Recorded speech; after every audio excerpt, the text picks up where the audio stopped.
We're gonna make a roasted eggplant, roasted tomato pasta. And we're gonna start with both the tomatoes and the eggplant going into a really hot oven, about 425, 450. We're going to roast the tomatoes till they burst. So all I did was drop a couple of pints of cherry tomatoes onto a foil-lined baking sheet with lots of fresh thyme. Season it up with salt and pepper. Leave these in there until they burst and start to brown. And with the eggplant, we're gonna roast the eggplant and poke it with the tines of a fork. And you're gonna roast the eggplant until it literally looks like a collapsing flat tire. So for this, we make a Sicilian version of pesto in my family.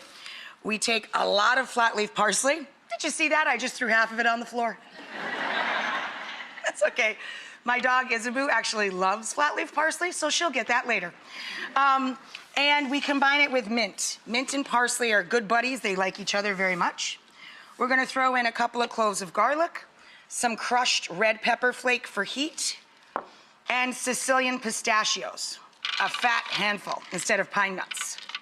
We need a little salt. We're also gonna get some salt from grated pecorino or Parmigiano. Then we're going to put in the zest of 1 lemon. Squeeze the lemons cut side up so that the seeds stay with the lemon and not in your pesto. Then, of course, some good olive oil, about 1/3 of a cup per batch. We'll deal with that when we come back.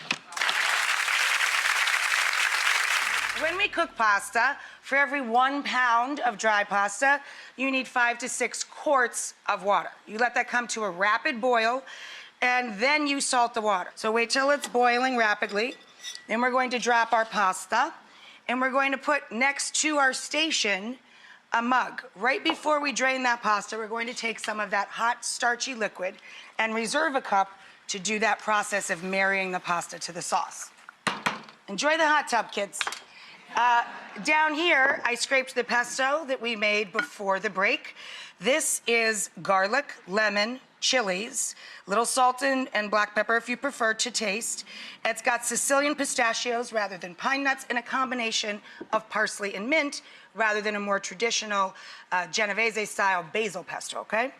Over here, we have our roasted eggplant. Looks just like a flat tire, okay? You let this cool a little, and then you just slide the skin off with a paring knife, and it just kind of peels away. See, it's still nice and steamy. And then trim away from the top, kind of roll the flesh down, and remove the skin.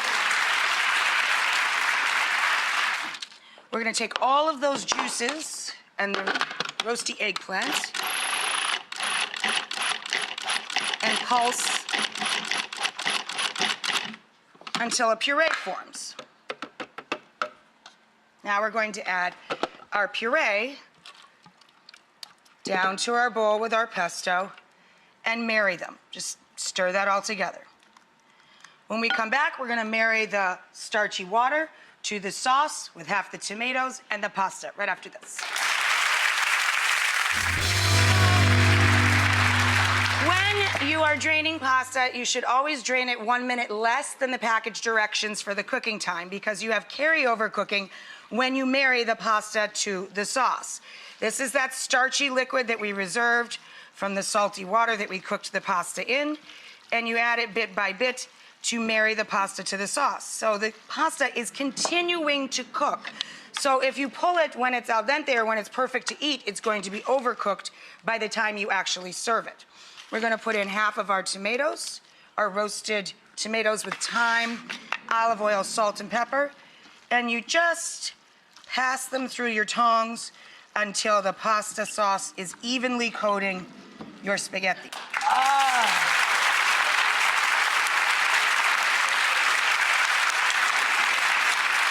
And then you top it with the rest of your tomatoes right before you bring it out to the table.